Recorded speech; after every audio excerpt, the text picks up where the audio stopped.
कि उन नाथूराम गोडसे ने 78 वर्ष के बूढ़े और कमजोर गांधी जी की हत्या कर दी?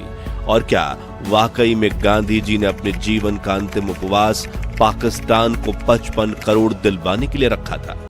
नंबर 1, क्या नाथूराम गोडसे सही थे या महात्मा गांधी? वीडियो के बाद फैसला आपका। नंबर 2, क्या गांधी जी तुष्टीकरण की राजनीति करते थे? वीडियो के बाद फैसला आपका। नंबर 3, क्या नाथूराम गोडसे के साथ गलत हुआ? वीडियो के बाद फैसला आपका। नंबर 4, क्या गांधी जी तानाशाह बन चुके थे और अपने आप को अंतिम जज मानते थे? वीडियो के बाद फैसला आपका। नंबर 5, क्या गांधी जी मुस्लिम लीग से प्रभावित होकर हिंदुओं पर अत्याचार कर रहे थे? वीडियो के बाद फैसला आपका। नंबर 6, क्या महात्मा नाथूराम गोडसे ने इस देश को बर्बाद होने से बचा लिया? वीडियो के बाद फैसला आपका। नंबर 7, हमें किसका कृतज्ञ होना चाहिए, महात्मा नाथूराम गोडसे का या महात्मा गांधी का? तो ये सब जानने के लिए बने रहिए वीडियो के अंत तक। तो शुरू करते हैं अपनी वीडियो।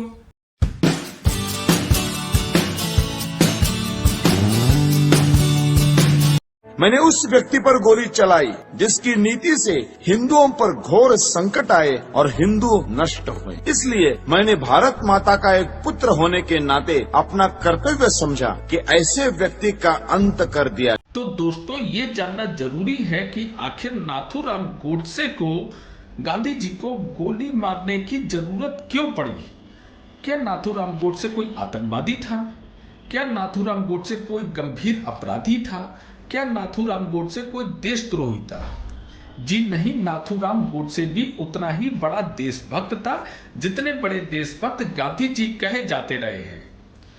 बस गांधी जी और नाथूराम गोडसे में वैचारिक मतभेद जरूर थे, लेकिन नाथूराम गोडसे को किसी भी तरीके से देशद्रोही नहीं कहा जा सकता। तो मैं आज के वीडियो में यह सिद्ध करने की कोशिश करूंगा कि आखिर कौन बड़ा देशभक्त है, महात्मा नाथूराम गोडसे या महात्मा गांधी? महात्मा गांधी को तो इस देश में सभी जानते हैं, पूरी उनकी हिस्ट्री जानते हैं, जन्म से लेकर मृत्यु तक। तो ये विषय समझने के लिए पहले हमें थोड़ा नाथूराम गोडसे को भी जानना होगा। दरअसल महात्मा नाथूराम गोडसे का जन्म 19 मई 1910 को महाराष्ट्र के पुणे जिले के बारामती में हुआ था। बचपन में उनका नाम रामचंद्र था, लेकिन बाद में उन्हें नाथूराम कहा जाने लगा। नाथूराम गोडसे पढ़ाई में ठीक ठाक हुआ करते थे, लेकिन जैसे जैसे नाथूराम जी बड़े होते गए, वह हिंदू महासभा और आरएसएस से प्रभावित होते चले गए। नाथूराम गोडसे के अनुसार गांधी जी केवल और केवल मुस्लिम लीग से प्रभावित होकर फैसला लिया करते थे। गांधी जी के एक एक फैसला हिंदुओं के विरुद्ध हुआ करता था। गोडसे जी के अनुसार नाथूराम जी का कहना था कि मुस्लिम लीग जो भी गांधी जी के सामने प्रस्ताव रखता था, गांधी जी बिना जांचे परखे उस पर हामी भर दिया करते थे। दरअसल महात्मा नाथूराम गोडसे और गांधी जी के बीच वैचारिक मतभेद तब और ज्यादा बढ़ गए जब 16 अगस्त 1946 को बंगाल में जिन्ना ने डायरेक्ट एक्शन डे घोषित कर दिया। इसमें हिंदुओं का बड़े पैमाने पर नरसंहार करना था। बंगाल में उस समय सोहरावर्दी वहां का शासक हुआ करता था। जो बंगाल से में जितने भी हिंदू पुलिस वाले थे उन्हें वहां से हटा लिया गया था और यह आदेश दिया गया था कि 4 दिन तक पुलिस कोई भी एक्शन नहीं करेगी जो वहां पर हिंसा होती है।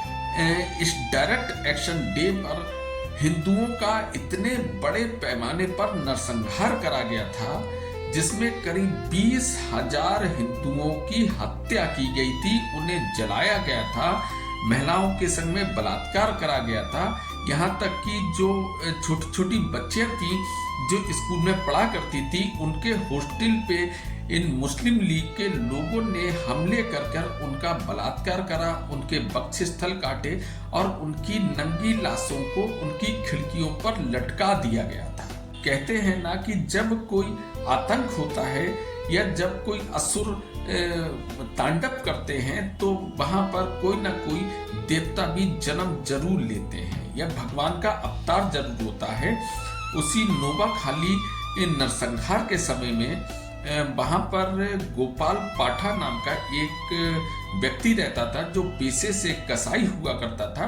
गोपाल पाठा ने इकट्ठा करके ये शपथ दिलाई कि हम एक के बदले 10 मुस्लिम लीग के लोगों को मारेंगे, उनके गुंडों को मारेंगे।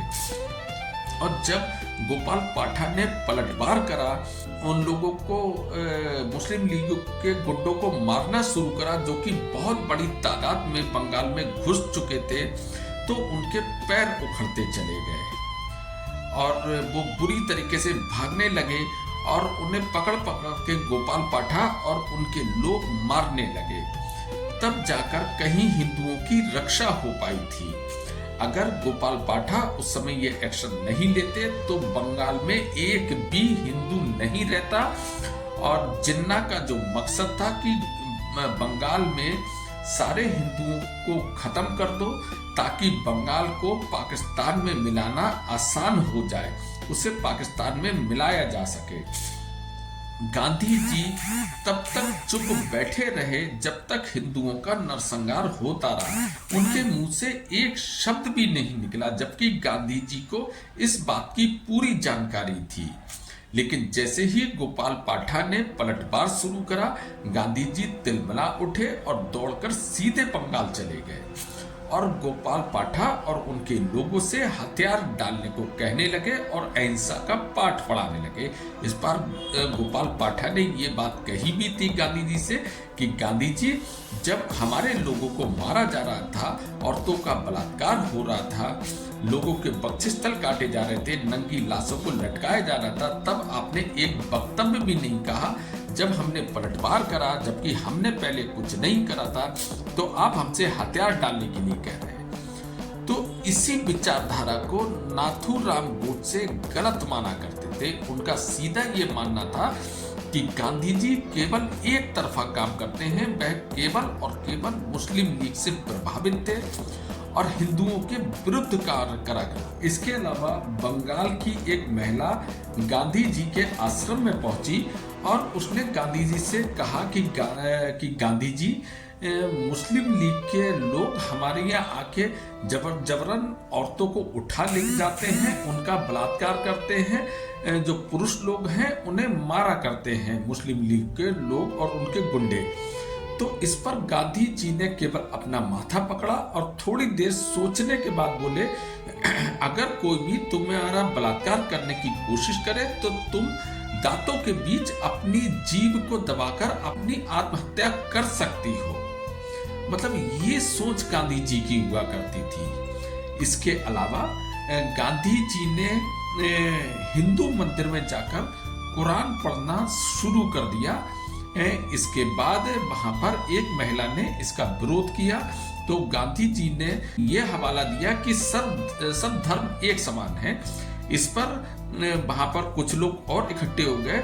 उन्होंने गांधी जी से कहा कि ठीक है, हम आपको मंदिर में कुरान पढ़ने की इजाजत दे देंगे, लेकिन केवल आप एक बार मस्जिद में जाकर गीता का पाठ करके देख लीजिए, गीता पढ़ के देख लीजिए। अगर आप वहां पर गीता पढ़ के आ गए तो आप यहाँ पर आके कुरान भी पढ़ सकते हैं और नमाज भी पढ़ सकते हैं।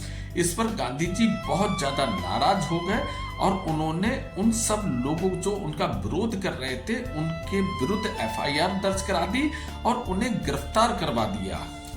मतलब ये सोच गांधी जी की हुआ करती थी। मुझे इस कारण हाथ उठाना पड़ा कि पाकिस्तान बनने पर जो भयंकर घटनाएं हुई उनके उत्तरदायी केवल गांधी जी थे। पाकिस्तान बनाने के बाद कांग्रेस सरकार पाकिस्तान के हिंदुओं की रक्षा करती तो मेरा क्रोध शांत हो जाता। शायद इसी कारण महात्मा नाथूराम गोडसे और महात्मा गांधी में बहुत ज्यादा वैचारिक मतभेद हुआ करते थे।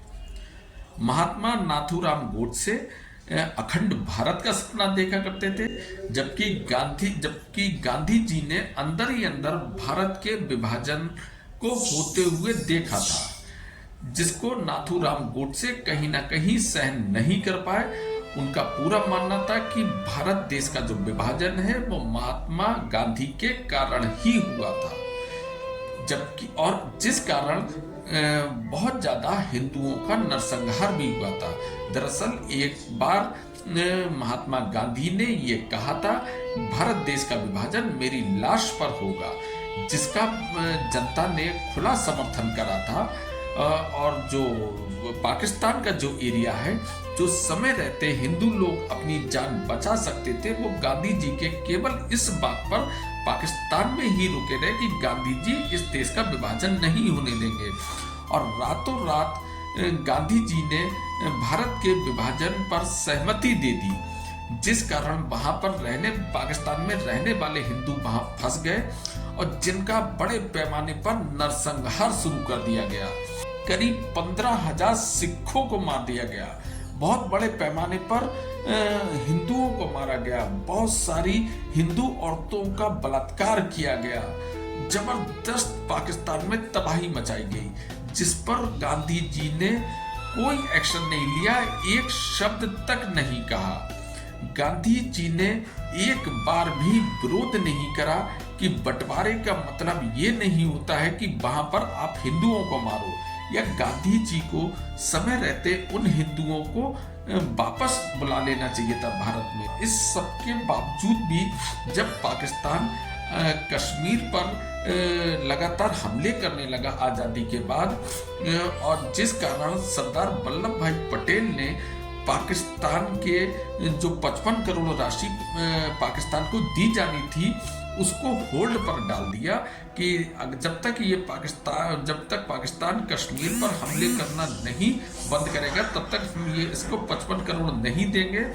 और गांधी जी इस बात से इतना ज्यादा खफा हो गए कि उन्होंने अनशन शुरू कर दिया। गांधी जी का कहना था ये गलत बात है, आप उसे 55 करोड़ रुपए दीजिए। कहीं ना कहीं इस बात पे नाथूराम गोडसे के वैचारिक मतभेद बहुत ज्यादा पैदा हो गया कि इस तरीके का व्यक्ति को हम कैसे देशभक्त मान सकते हैं, जो देश हमारे देश पर लगातार हमले कर रहा है, हम उसे 55 करोड़ दे दें ताकि वो और ज्यादा हथियार खरीदकर हमारे ही देश के जनता को मारे, हमारे देश के लोगों में खून खराबा करे। तो अब आप डिसाइड करना कि गांधी जी बड़े देशभक्त थे या नाथूराम जी बड़े देशभक्त थे।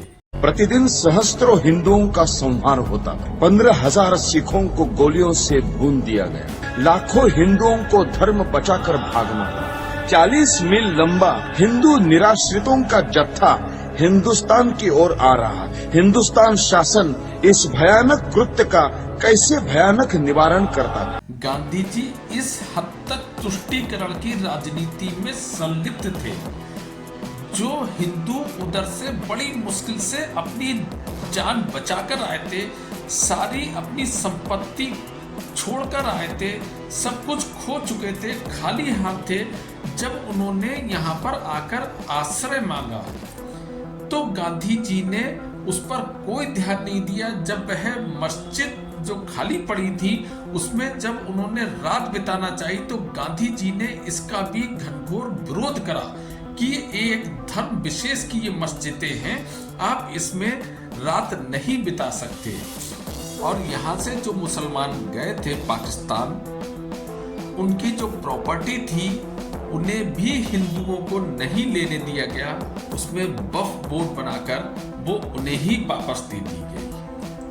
तो इस तरीके की इस हद तक तुष्टीकरण की राजनीति खेला करते थे महात्मा मोहनदास करमचंद गांधी जी। शायद इन्हीं सब कारणों की वजह से नाथूराम गोडसे को ये लगने लगा था कि अगर महात्मा गांधी को नहीं मारा गया तो शायद हिंदुस्तान में हिंदुओं का जीना दुश्वार हो जाएगा और कहीं ना कहीं भारत का कोई अस्तित्व ही नहीं बचेगा। क्योंकि बंटवारा होने के बाद भी वह मुस्लिम लीग से ही प्रभावित रहे। वह मुस्लिम लोगों के अधिकारों को ही देखा करते थे, हिंदू लोगों के ऊपर उनका कोई ध्यान नहीं जाता था। 30 जनवरी 1948 के दिन मैंने गांधी जी का वध किया। मेरे पास कहने को और कुछ नहीं है। यदि देशभक्ति पाप है तो मैं पाप मानता हूँ, मैंने पाप किया है। यदि प्रशंसनीय है तो मैं अपने आप को उस प्रशंसा का अधिकारी तो इन सब कारणों की वजह से ही 30 जनवरी 1948 को नाथूराम गोडसे ने महात्मा गांधी को 3 गोलियां मारी और जिससे उनकी हत्या हो गई। तो यही जो मैंने अपने वीडियो में जो कोशिश करी है महात्मा गांधी और नाथूराम गोडसे की चरित्र दिखाने का, जो उनकी नीतियां दिखाने का, जो वैचारिक मतभेद दिखाने का, शायद यही कारण रहा था कि नाथूराम गोडसे को मजबूर होना पड़ा था गांधी जी की हत्या करने के लिए। हालांकि बहुत सारे और कारण भी थे जिसे एक वीडियो में नहीं परोया जा सकता। जब नाथूराम गोडसे को जब महात्मा गांधी का मर्डर कर दिया था, उसके बाद नाथूराम गोडसे ने अपनी खुद ही पैरवी करी थी। जब उसने अपनी खुद पैरवी करी थी, जब उसने अदालत में भाषण दिया था, तो वहां पर मौजूद सारे लोग इतना भावुक हो गए थे, वो जज भी इतने भावुक हो गए थे। उन जज ने बाद में एक किताब भी लिखी थी कि शायद उस समय वहां पर जितने लोग मौजूद थे, अगर उन सबको जजमेंट देने का छूट दे दी जाती तो शायद नाथूराम गोडसे को जिंदा छोड़ दिया जाता। इस हद तक उसके अंदर देशभक्ति भरी हुई थी, इस हद तक वो अपने देश को प्यार करा करता था, अखंड भारत का सपना देखा करता था। डॉक्टर भीमराव अंबेडकर भी ये चाहते थे कि नाथूराम गोडसे को फांसी नहीं लगाई जाए। महात्मा गांधी के जो दोनों बेटे थे वो भी ये नहीं चाहते थे कि नाथूराम गोडसे को फांसी पर लटकाया जाए, लेकिन नाथूराम गोडसे ये चाहते थे कि उन्हें फांसी दी जाए। जो महात्मा गांधी हिंसा का हमेशा विरोध करा करते थे, अहिंसा का नाम लेते थे, वो चाहते थे कि अब मैं ये दिखाऊं कि गांधी की हत्या के नाम पर एक हिंसा के द्वारा एक व्यक्ति की जान। और महात्मा नाथूराम गोडसे को फांसी के बाद उनकी लाश को उनके परिवार के बीच सुपुर्द नहीं किया गया और जेल के अंदर ही उनका अंतिम संस्कार कर दिया। बाकी आप इस विषय पर क्या सोचते हैं?